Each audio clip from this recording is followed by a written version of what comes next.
Բարի երեկո, եթերում Հայլուրի հիմնական թողարկումն է, օրվա գլխավոր իրադարձությունների մասին նախ համառոտ։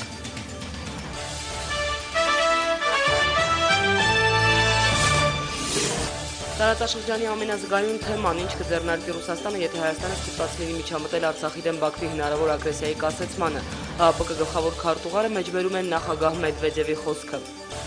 Հայաստանը հապկում Ռուսաստանի դաշնակիցն է, դրանից բխող բոլոր հետևանքներով։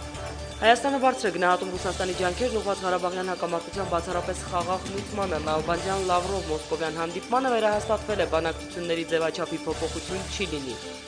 Ոսկու գործարանի փայլը մոտ 2.5 տարի եւ $120 միլիոն ներդրում։ Ինչով է կառուցվելիք ֆաբրիկան տարբերվելու նախորդից եւ արդյոք արարատցիների էկոլոգիական անվտանգությունը չի ստվերի աշխատատեղերի գայթակղիչ ապագան։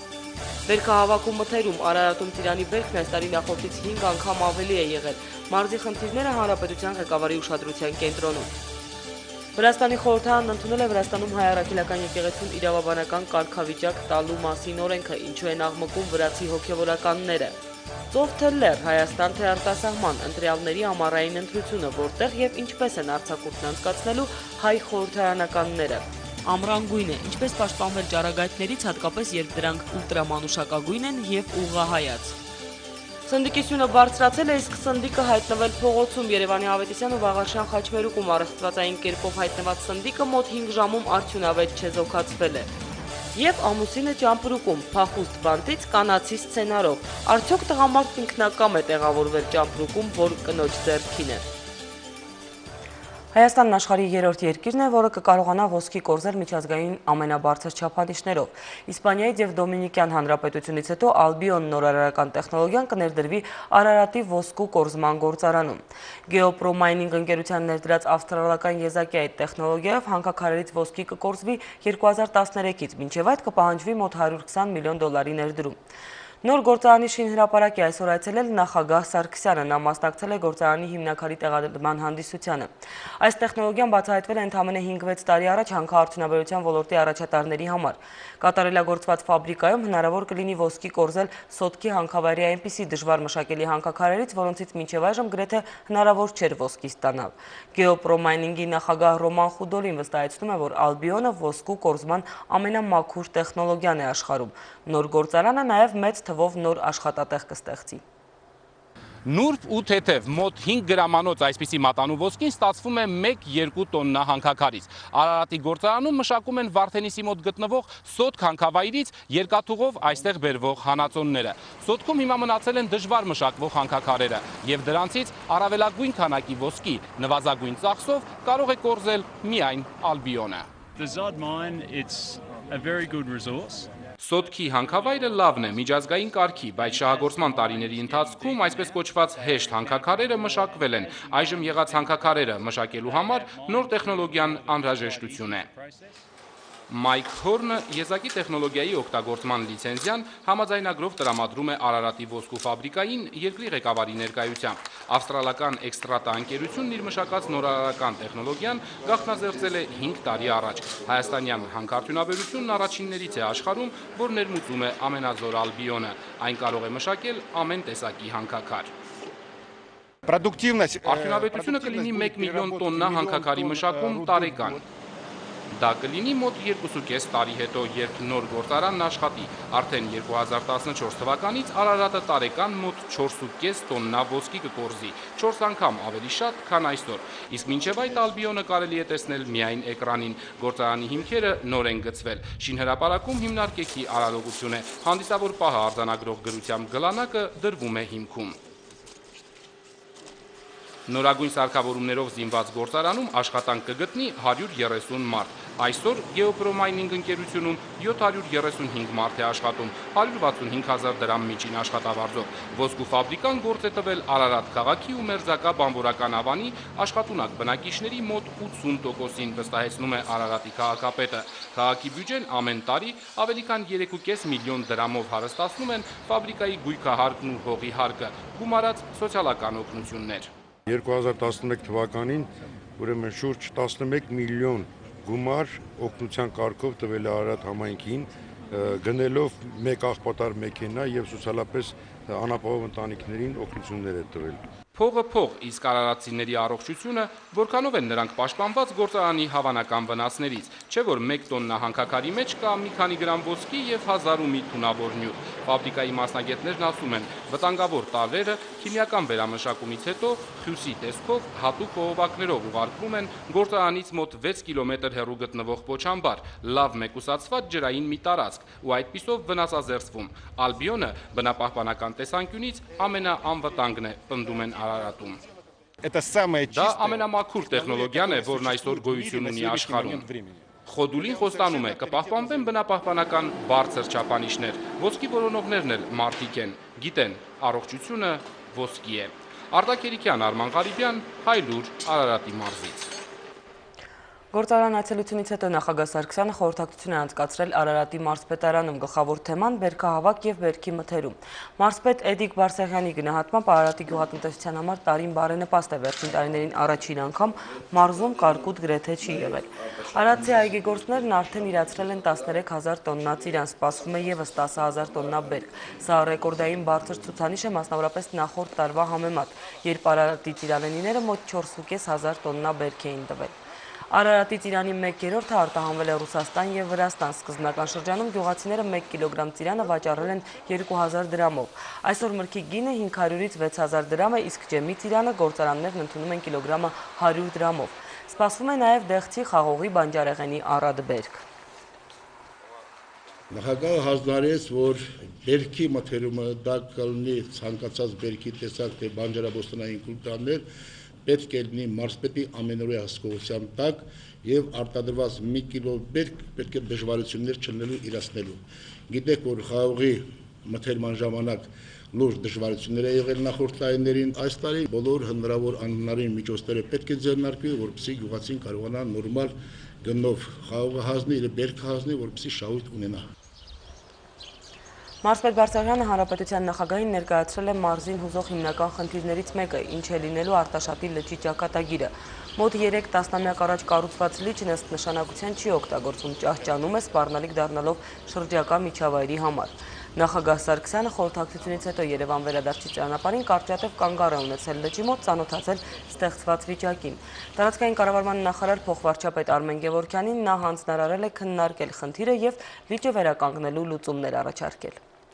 Արտգործնախարար Էդվարդ Նալբանդյանը Ռուսաստանի արտգործնախարար Սերգեյ Լավրովի հրավերով պաշտոնական այցով Մոսկվայում է։ Ռուսաստանի մայրաքաղաքում արդեն կայացել է Նալբանդյան-Լավրով հանդիպումը, որից հետո լրագրողների հետ հանդիպմանը Սերգեյ Լավրովը նշել է, որ Արցախի հարցով Կազանում նախագահները հայտարարեցին կարևոր հարցերի համաձայնեցման մասին, որոնք նպաստում են կարգավորման վերջնական պայմանավորվածությունների հանգելուն։ Դա ըստ ռուսաստանցի դիվանագետի եւս մեկ քայլ է բանակցային գործընթացում։ Ինչ վերաբերում է բանակցությունների ձևաչափին, Ռուսաստանի արտգործնախարարի խոսքով դրա փոփոխումը արդյունավետ չի լինի։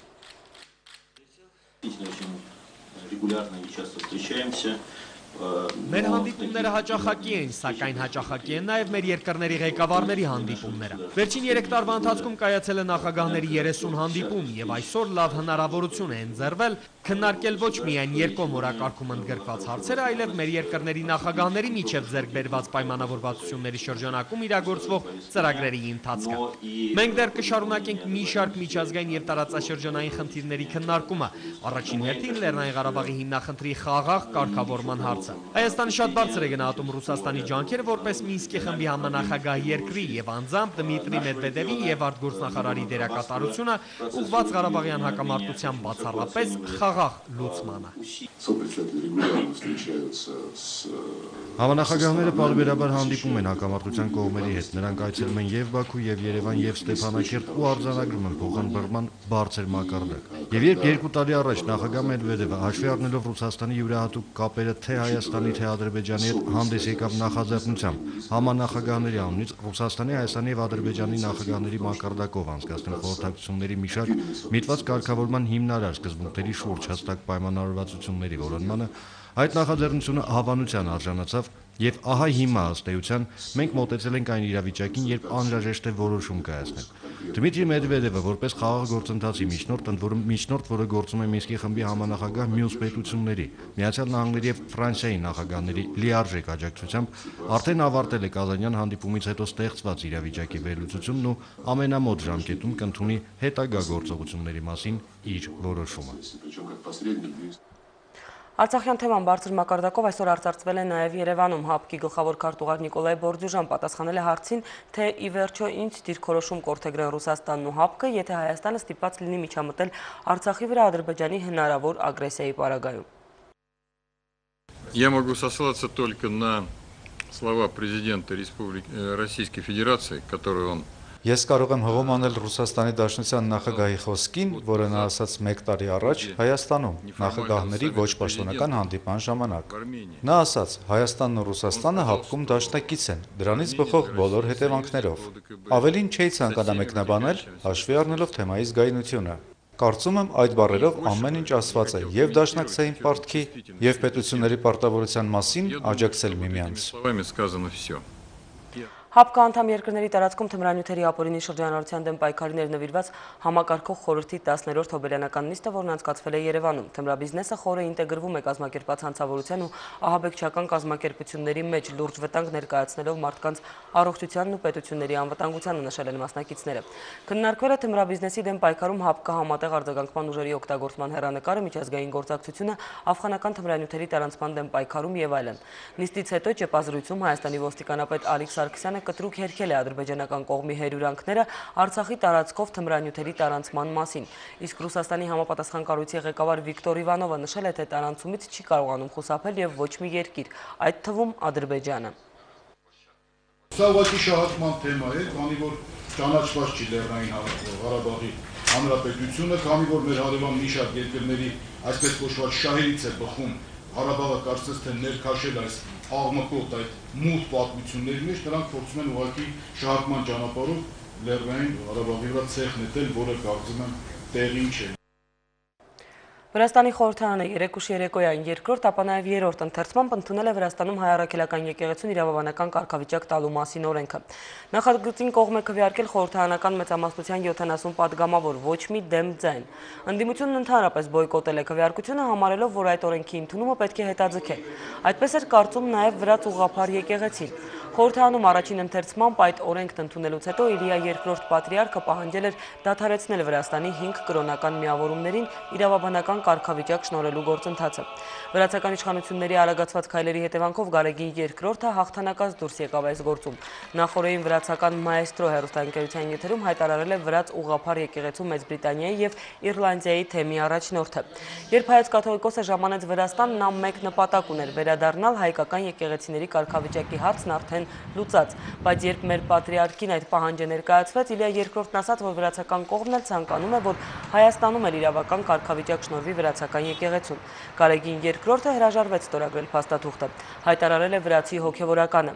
Հիշեցնեմ, որ Հայաստանում կրոնական կազմակերպությունների վերաբերյալ օրենք գոյություն ունի եւ անկախ նրանից կոմյունիկեն կստորագրվեր թե ոչ, վրացական համայնքը այդ իմաստով որևէ խնդիր ունենալ չի կարող, ինչի մասին Վրաստան կատարած այցի ժամանակ հայտարարել է Գարեգին II-ը։ Վատիկանը պատրաստվում է բացել իր գաղտնի արխիվները։ Վատիկանի արխիվների պատասխանատու մոնսինյոր Սերջիո Պագանոն տեղեկացրել է, որ 8-ից մինչև 20-րդ դարի երկրորդ կեսին վերաբերող գաղտնի արխիվները բացվելու են 2012 թվականի փետրվարին եւ ցուցադրվելու են Լյուքսին Արկանա ցուցահանդեսում։ Մոնսինյոր Պագանոն նշել է, որ հրապարակվելիք արխիվներում առկա են փաստաթղթեր Օսմանյան կայսրության կողմից 20-րդ դարասկզբին հայերի դեմ իրականացված ցեղասպանության մասին։ Հայոց ցեղասպանության վերաբերյալ փաստաթղթերում ներկայացված են թուրք զինվորների դաժան բռնությունները, որոնք ուղղակի անմարդկային են, ասել է Պագանոն։ Նշեմ, որ տեղեկությունը տարածել է թուրքական Հյուրիետ օրաթերթը։ Հայ թագավորների հրովարտակներից մինչև առևտրային պայմանագրեր ու բազմաթիվ գաղտնի փաստաթղթեր, Վատիկանի եւ Հռոմի հավատասպյուր ժողովի դիվանների հայագիտական նյութերն ու հայկական հարցին վերաբերող փաստաթղթերը ուսումնասիրել են նաեւ մեր ժամանակակից հայագետերը։ Archivio Secreto, դիտեք մեր կիրակնօրյա թողարկմանը։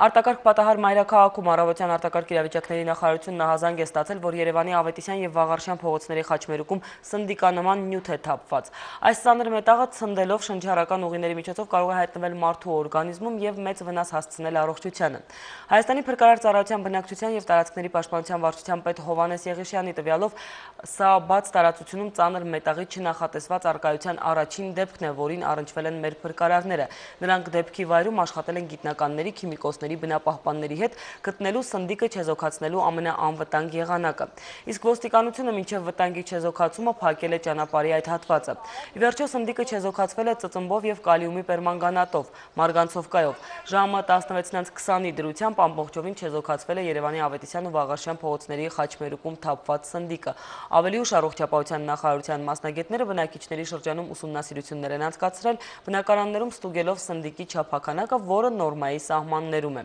Ոստիկանության հաղորդմամբ սանեպիդկայանի աշխատակիցները նյութի նմուշ են ուղարկել փորձաքննության, կատարվում է նախաքննություն նյութի պատկանելիությունն ու հանգամանքները պարզելու ուղղությամբ։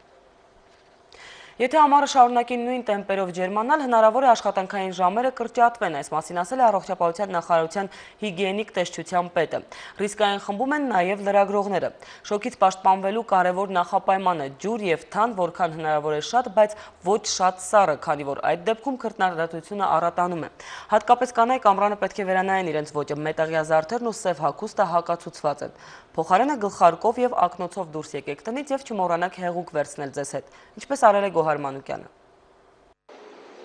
Սևն ուղարկեք գզրոց, այս գույնը ամռանը հակացուցված է։ Ակնոցը, գործվածքից գլխարկը եւ անձրևանոցը շոքի դեմ պայքարի ամենաարդյունավետ եւ փորձված զենքերն են։ Խորհուրդ առաջին ձեռքից աշխատեք փողոց դուրս գալ մինչև առավոտյան ժամը 11-ը եւ օրվա 17-րդ ժամից հետո։ Մամուլի ակումբում թեմայի պես թեժ է նաեւ մթնոլորտը։ Բանախոսը լրագրողներին խորհուրդ է տալիս։ Քրտնարտադրության հետ մարդը կորցնում է օրգանիզմի աղն ու սպիտակուցը։ Այդ պատճառով հաճախակի հեղուկ օգտագործեք։ Շարաշահել կոֆեինի եւ շաքար պարունակող ըմպելիքները, քանի որ սա նույնպես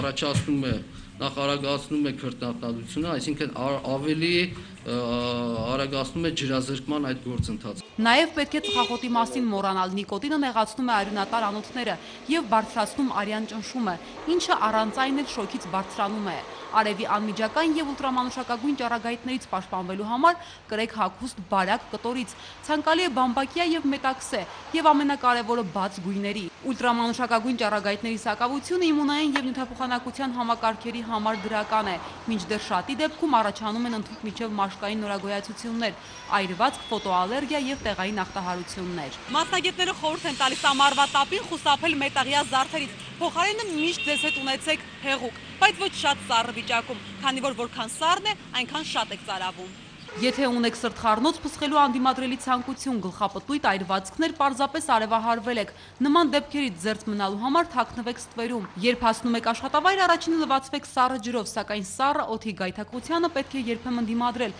հատկապես որ հոսանքը ուղղահայաց է։ Մրսելու հնարավորությունը մեծ է հենց ամռան շոքին։ Հատկապես ամառվա շոկ եղանակներին չգնել չսահմանված վայրերից շուտ փչացման ենթակա սննդամթերք։ Դրանք կլինեն կրեմային հրուշակեղեն, կատնամթերք, միս մսամթերք, լցնովի պաղպաղակները։ Սնունդներ պահել փակ տարաներում ճանճերի բազմացման ամենաբեղուն շրջանն է։ Խորհուրդ ծնողներին, երեխաներին հեռու պահեք դեկորատիվ լողավազաններից։ Վարակիչ հիվանդությունների համար բաց ու հարմարավետ տարածք է։ Ոչ թե մասնագիտական, այլ ժողովրդական տարբերակ։ Շոկը տան պատուհանից դուրս մղելու համար պատուհաններից կախեք թաց սավաններ։ Դա չի թողնի, որ տապը տեղափոխվի ձեր բնակարան։ Գոհար Մանուկյան, Էդգար Դավթյան, Հայլուր։ Ինչպես են Երևանյան տապից պաշտպանվում մեր ընտրյալները, որոնք են մեր խորհրդարանականների ամենանախընտրելի հանգստավայրերը։ Ինչպես եւ սպասելի էր, պարզվում է նրանց մեծ մասը նախընտրում են ոչ թե Մալդիվյան կղզիները, Թայլանդի ու Մայամիի գայթակղիչ հանգստավայրերը, այլ հայրենի բնությունն ու գյուղական եզերքը։ Պատգամավորական հանգստի առանձնահատկությունները Մայա Խաչատրյանն է բացահայտում։ Խորհրդարանում ճամպրուկային տրամադրություններ են, կանոնակարգ օրենքով օրենսդիրներն իրավունք ունեն տարին 2 անգամ գարնանային աշնանային նստաշրջանից հետո մեկնել հանգստի, արձակուրդի ամառային սեզոնը 24, ձմեռայինը 12 օր է, լիցքաթափվելու համար օրենսդիրները 36 աշխատանքային օր ունեն։ Պարմաբլան տեղում է, ոչ տեղում չի, արձակուրդում է։ Նման արձագանք միայն Բաբլոյանի աշխատասենյակից չէ, որ հնչում է, 131 ընտրյալներից շատերն արդեն անհասանելի են։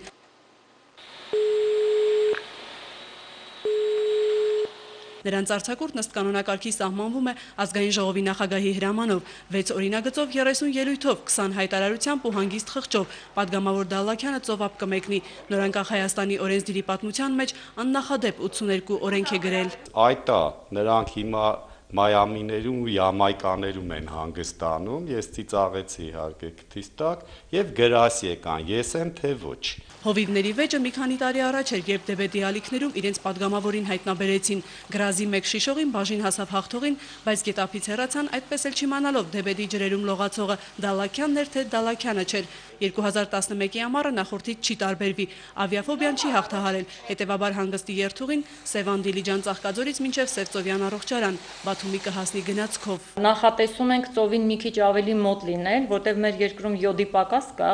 իսկ մեր առողջական, այսպես ասած, խնդիրները կապված են նաև այդ յոդի պակասի հետ։ Բուլղարական ծովափի տհաճ հուշերը կջնջեն ու կրկին դեպի Վառնա օդանավի տոմս կգնեն։ Հենց այնտեղից գողացան Հեղինե Բիշարյանի իրերը։ Ծովին մոտ առողջարանային հանգստի գներն այս տարի բարձրացել են։ Հաշվել են 3-ով արևայրուքն իրենց վրա մոտ $4000 կնստի։ Ձեր գույնը փոխվում է ամռանը։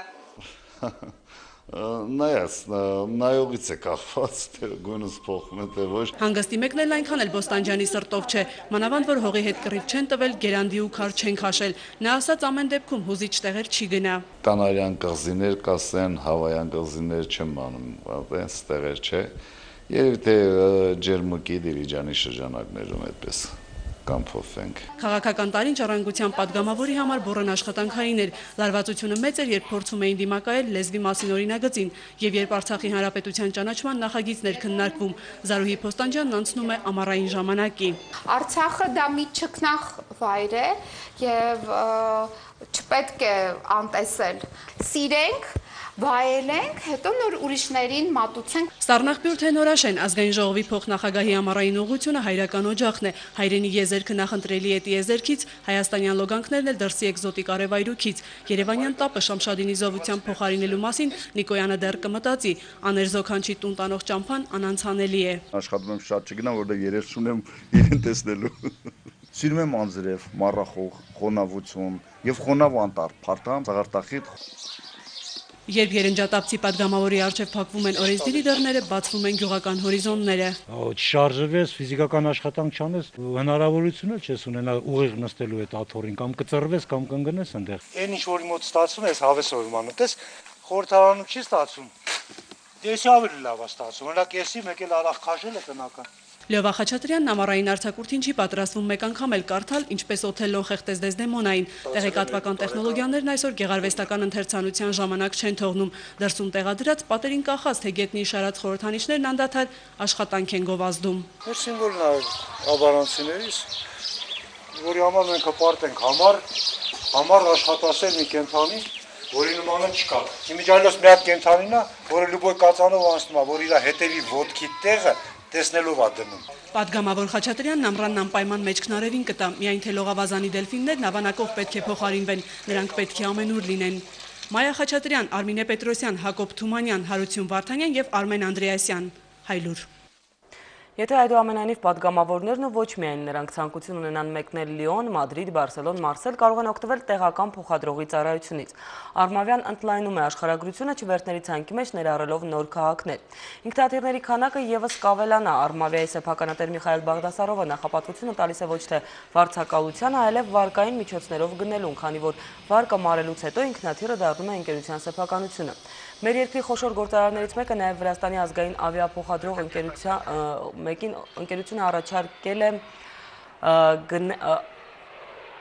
գնել վրացական ավիաղույների ինքնաթիռներ, ինչի շուրջ Բաղդասարովը մտածում է։ Միխայել Բաղդասարովն այսօր հերքել է իր բիզնեսը Վրաստան տեղափոխելու մասին լուրերը։ Հայաստանի երկու ցեմենտի գործարաններից մեկի սեփականատերը համարում է, որ արտարոց ոչինչ չկա, երբ վիճակագրական տվյալները վկայում են շինարարության աճ այն դեպքում, երբ միևնույն ժամանակահատվածում կարող է արձանագրվել նաև ցեմենտի իրացման ծավալների անկում։ Ըստ Բաղդասարովի շինարարությունը միայն շենքերի կառուցումը չէ, նաև ճանապարհներն են, մետաղյա ենթակառուցվածքները։ Գործարանը նպատակ ունի արդիականացնել ցեմենտի մակարդակի արտադրությունը, ինչից հետո գնի որոշակի անկում կլինի։ Գործարարի ներկայացմամբ նվազել են բենզինի իրացման ծավալները, որովհետև եւ միջազգային գներն են բարձր եւ հարկերը, բացի այդ այլընտրանք կա։ Գազալցակայանները, որոնցից Բաղդասարովի դիտարկմամբ օգտվում են անգամ արտասահմանյան մակնիշի թանկարժեք մեքենաները։ Գործարարը չի բացառում ճգնաժամի նոր ալիքը, որին պետք է պատրաստ լինել։ Ճգնաժամն ամբողջությամբ չի ավարտվել։ Ամերիկյան, եվրոպական վերլուծաբանների կանխատեսմամբ ճգնաժամի պիկը սպասվում է 2013-ին։ Այո, ես էլ եմ սպասում, քանի որ ավելի լավ է սպասեմ, քան չսպասեմ, որպեսզի պատրաստ լինեմ հետևանքների վերացմանը։ Եթե չսպասես, նշանակում է խնդիրների կհանդիպես։ Ադրբեջանը հաստատել է, որ Աֆղանստանում կործանված Il-76 բեռնատար օդանավը պատկանում է ադրբեջանական Մետաքսի ճանապարհ մասնավոր ավիաընկերությանը։ Անցած գիշեր օդանավը բախվել է լեռանն ու ջախջախվել։ Անձնակազմի բոլոր 9 անդամները զոհվել են։ Միջադեպից շատ չանցած Թալիբան շարժումը հայտարարել էր, թե օդանավն ընկել է իր գրոհայինների կրակից, սակայն Աֆղանստանի իշխանությունն այդ հայտարարությունը հերքել է։ Ադրբեջանական ավիաընկերությունը մարդասիրական օգնություն առաքող թռիչքներ է իրականացնում Աֆղանստան, այնտեղ տեղաբաշխված ՆԱՏՕ-ի ուժերի հետ պայմանագրի համաձայն։ Լիբիայի առաջնորդ Մուամմար Քադաֆիից հետո արևմուտքին ահաբեկչական հարձակումներով է սպառնացել նաև նրա որդին Սաիֆ ալ-Իսլամը։ Նա մտադիր է այդ հարձակումներն իրականացնել Եվրոպայի հենց սրտում։ Ֆրանսիական TF1 հեռուստաալիքի կազմակերպած հարցազրույցում Սաիֆը հայտարարել է, որ իր հայրը երբեք չի ենթարկվի Լիբիայից հեռանալու արևմուտքի պահանջին, որին իրենք լուրջ չեն վերաբերվում։ Նա զգուշացրել է նաև, որ Լիբիայի վրա հարձակող արևմտյան ուժերն իրենց դարձրել են նրա ձևակերպմամբ հատուցման լեգիտիմ նշանակետեր։ Մենք կպայքարենք մեր երկրի համար, իսկ դուք կլինեք մեր օրինական թիրախները, ասել է կրտսեր Քադաֆին։ Հիշեցնեմ, որ օրեր առաջ Եվրոպային հարձակումներով էր սպառնացել նաև ինքը Ջամահիրիայի առաջնորդը։ Կիևի դատարանը կարգուկանոնը կոպտորեն խախտելու համար նախկին վարչապետ Յուլիա Տիմոշենկոին 1 օրով հեռացրել է նիստերի դահլիճից, հիմնավորելով, որ Տիմոշենկոն պարբերաբար վիրավորում է դատարանին եւ նախագահողին։ Դահլիճում նաև ծեծկռտուք է տեղի ունեցել Տիմոշենկոյի կողմնակիցների եւ հատուկ ջոկատայինների միջև։ Այսօր դատարանը քննում էր 2009 թվականի գազային պայմանագրերի գործը, որը կնքվել էր Ռուսաստանի հետ։ Տիմոշենկոն մեղադրվում է լիազորությունները գերազանցելու համար։ Այս եւ երկու այլ գործերից բացի այսօր նախկին վարչապետի ու նրա կառավարության մի քանի անդամների դեմ քրեական նոր գործ է հարուցվել։ Պաշտոնյաները մեղադրվում են 405 միլիոն դոլարի չափով պետական միջոցներ յուրացնելու փորձի համար։ Գործը կապված է էներգետիկական երկու խոշոր ընկերությունների հետ, որոնց գործունեությունը ժամանակին վերահսկում էր կառավարության նախկին ղեկավար, այժմ ընդդիմության առաջնորդ Տիմոշենկոն։ Եթե ներկայացված մեղադրանքը հաստատվի, ապա Տիմոշենկոին սպառնում է 7-ից 12 տարվա ազատազրկում։ Տիմոշենկոն բոլոր մեղադրանքները հերքում է, պնդելով, թե դրանք քաղաքական ենթատեքստ ունեն։ Դատական գործի համար առիթ է ծառայել Ռուսաստանի պաշտպանության նախարարի նամակը Ուկրաինայի կառավարությանը, որով նախարարը խնդրել է օգնել իր գերատեսչությանը յետ ստանալու 405 միլիոն դոլար պարտքը։ Տնային կալանքից ազատված Ստրոս-Կանը չի կարողացել բացել սեփական տան դուռը։ Կնոջ Ան Սինքլերի հետ բարեկամներից մեկին հյուրընկալվելուց հետո տունդարձին իսկական արկածի են հանդիպել զույգին հանգիստ չտվող լրագրողների եւ պապարացիների ակնդետ հայացքի ներքո։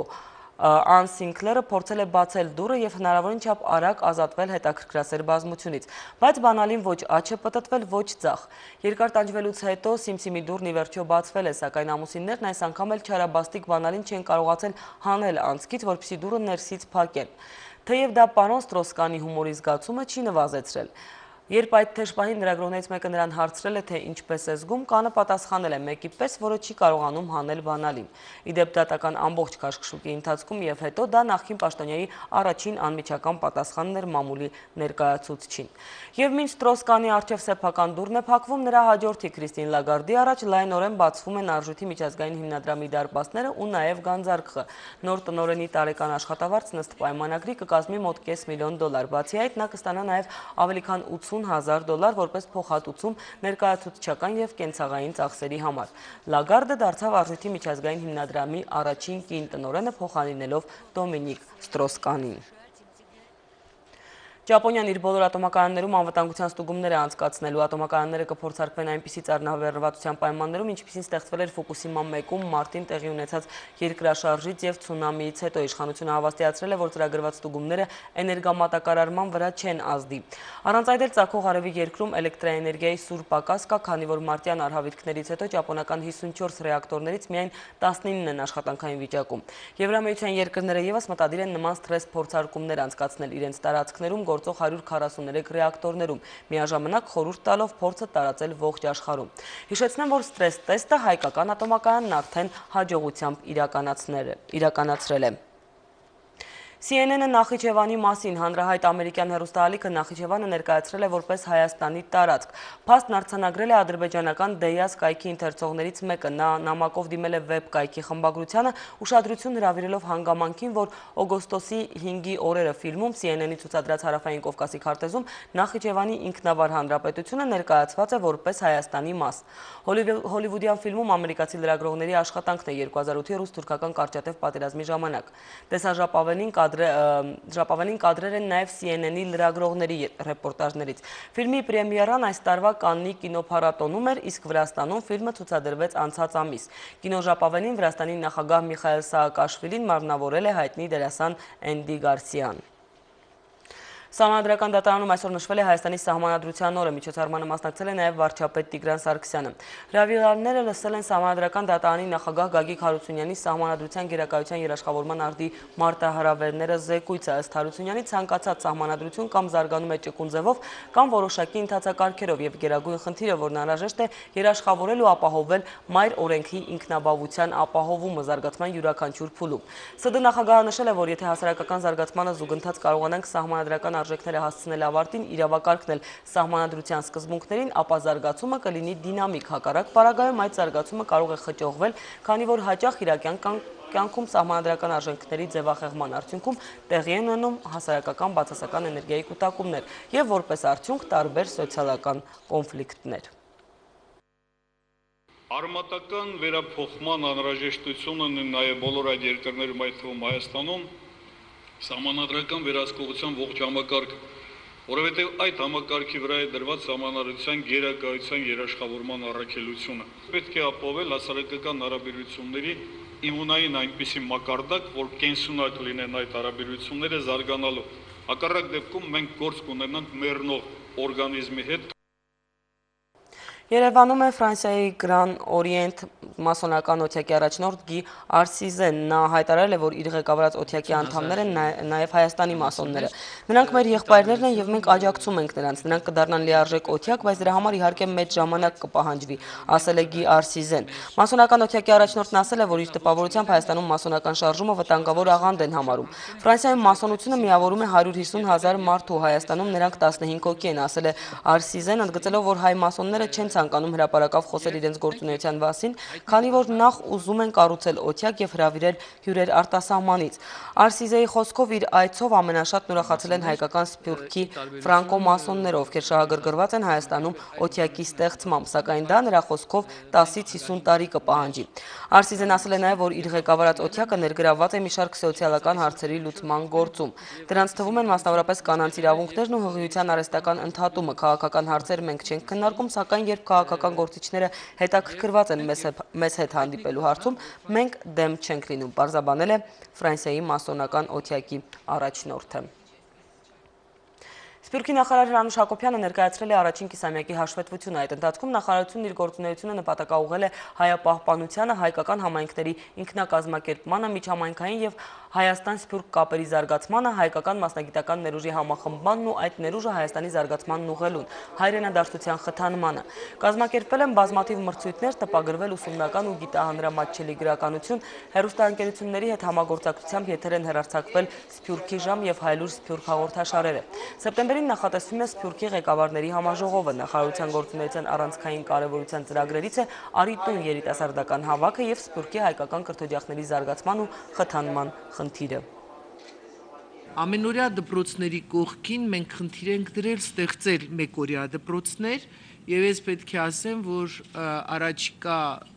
ամիսներին մենք նախատեսել ստեղծել եւ շարունակում ենք համայնքային կառույցների եւ ղեկավարների հետ կազմակերպել եւ ստեղծել 20-ից ավելի հայկական մեկօրյա դպրոցներ։ Բնականաբար մենք այդ դպրոցներին մեթոդական օգնություն, դասագրքերի օգնություն, եթե ուսուցիչները ցանկություն ունեն գան վերապատրաստվեն Հայաստանում, ապա անպայման դա մենք կազմակերպում ենք։ 1300 երիտասարդ ընտանիք Երևանում եւ մարզերում 2013-ին ապահովված կլինի բնակարանով։ ԵՊՀ շրջանավարտների միավորում հասարակական կազմակերպությունը սոցիալական նշանակության բնակարանաշինության ծրագիրը սկսել է 2008-ից եւ արդեն 315 երիտասարդների ապահովել սեփական տանիքով։ Կապանում 330 երիտասարդ ընտանիքի համար կառուցվող բազմաբնակարանի հողային աշխատանքների ժամանակ ի հայտ է եկել ստորգետնյա ջրերի կուտակում, լրացուցիչ նախագիծ պատվիրելու անհրաժեշտություն է առաջացել։ Ըստ սպորտի եւ երիտասարդության հարցերի փոխնախարար Արսեն Քարամյանի Կապանում աշխատանքը կվերսկսվի 15 օրից։ Մատչելի բնակարան երիտասարդ լրագրողներին, մանկավարժներին ու բժիշկներին ծրագրին արդեն դիմել է 74 լրագրող, 104 մանկավարժ, 145 բժիշկ եւ 9 մարզիկ։ Երկու գործիքի համադրմամբ ԵՊՀ շրջանավարտների միավորումը երիտասարդներին մատչելի հնարավորություն է տալիս բնակարանները մոտ 2 անգամ էժան են շուկայականից, հիպոթեքային վարկերի տոկոսադրույքները կկազմեն տարեկան 9.5-ից 10.5% մարման ժամկետը մինչև 20 տարի եւ 20% կանխավճար։ Մինչև այս շաբաթվա վերջ Արսեն Քարամյանի խոսքով պարզ կդառնա, թե որտեղ է կառուցվելու լրագրողների, մանկավարժների ու բժիշկների շենքը։ Մենք քաղաքապետի կողմից պետք է ստանանք համապատասխան փողի առաջարկ։ Նույնիսկ նախագիծն ենք պատվիրել, ոչ ուշ քան օգոստոսի 1-ը մենք ամեն ինչ անելու ենք, որպեսզի լրագրողների եւ մանկավարժների համար նախատեսված շենքի վիճակահանությունը կայացնենք։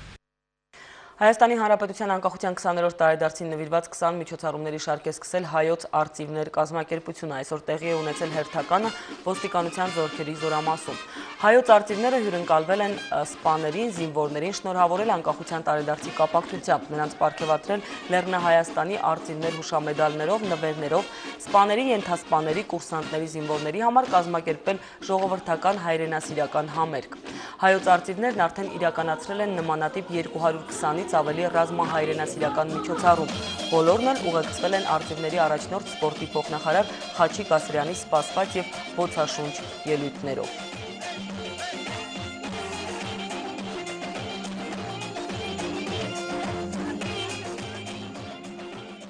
Անուշն ու Սարոն ամուսնանում են, խոսքը Թումանյանի հերոսների մասին է, որոնց համար հեղինակն այլ ճակատագիր էր նախատեսել։ Նոր բեմադրության խիզախ հեղինակը վստահ է, դրանից ոչ Թումանյանը կտուժի, ոչ էլ պոեմը, եւ այս ամենը էջմիածնում նորաստեղծ կենցաղավարության փառատոնում։ Հայկական գրականությունից մինչև ազգային կերակուրներ եւ ասեղնագործություն, այն ամենը, ինչում ազգային կենցաղի տար կա, եւ գլխավորը երիտասարդների հեղինակությամբ։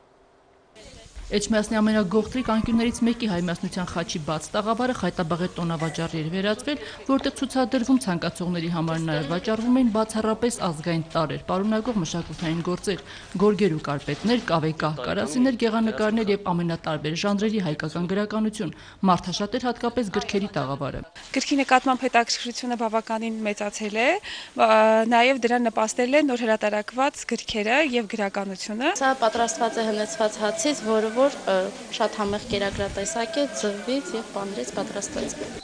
Իրենց վարպետությունն էին գործի դրել ազգային կերակրատեսակների գիտակ պատանի խոհարարները վերածնուն տալով մոռացության մատնված հայկական ուտեստներին։ Մինչ համտեսի հերթը կհասներ ջրերի աստվածուհի Աստղիկին նվիրված վարդաջրով հացին, տատիկի բաղադրատոմսով պատրաստած խորտիկների ճաշակելուց հետո սկսնակ խոհարարներին քաջալերեցին վարպետները։ Կարևորը ոչ թե համն է այստեղ, կարևորը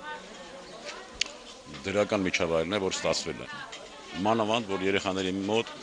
ձգտում կա դեպի ազգային խոհանոցը։ Ազգային կոլորիտով հարուստ տաղավարում ծրագրի հեղինակները ջանացել են հայկական ավանդական կենցաղավարման մշակույթը ներկայացնել հնարավոր բոլոր կողմերով, օտարարժեքների եւ նորամուծությունների նկատմամբ հարգանքով հանդերձ հորդորում էին մշտապես սնուցել հոգեվոր արմատները։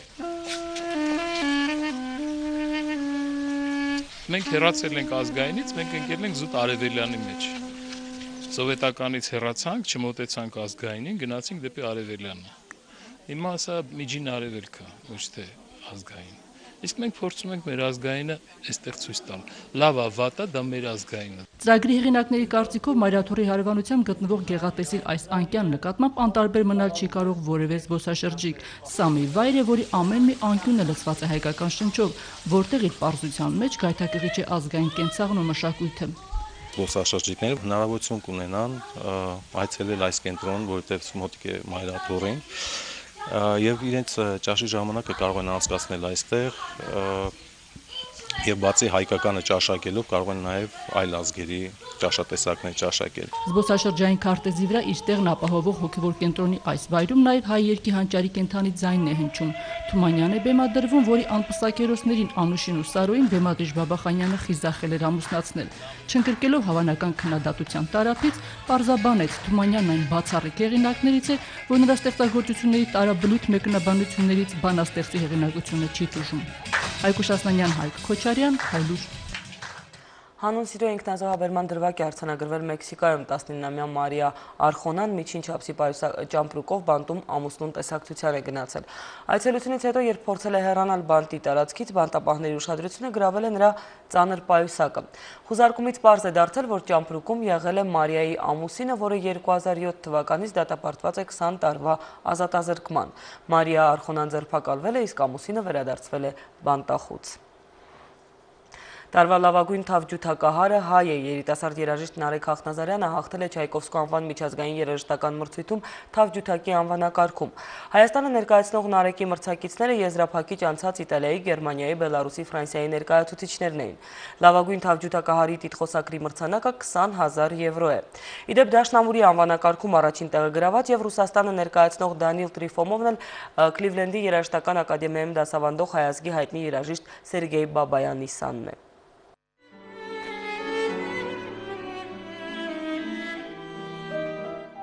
Երևանի Սայաթնովայի անվան երաժշտական դպրոցի աշակերտն իր գործիքն ընտրել էր 6 տարեկանում։ Երաժիշտ ծնողների երաժիշտ զավակի համար թավջութակը դարձավ համաշխարհային համբավ ձեռք բերելու գործիք։ Չայկովսկու անվան 14-րդ միջազգային մրցույթում Հայաստանը ներկայացնող Նարեկ Հախնազարյանը լավագույնն էր թավջութակ անվանակարգում։ Շատ մեծ հպարտություն է իմ մոտ այդ արարողանքների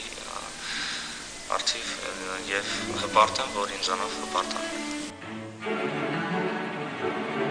Նման հեղինակավոր մրցույթում առաջին տեղը զբաղեցնելը 22-ամյա երաժշտի համար որքան էլ պատվաբեր է, նույնքան էլ պարտավորեցնող դարձավ հատկապես նախագահ Սերժ Սարգսյանի շնորհավորանքը ստանալուց հետո։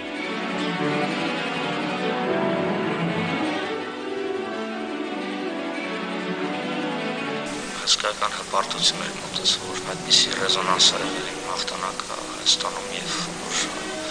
ամենաբարձր մակարդակի վրա շնորհավորեց պարոն Սարգսյանը, ես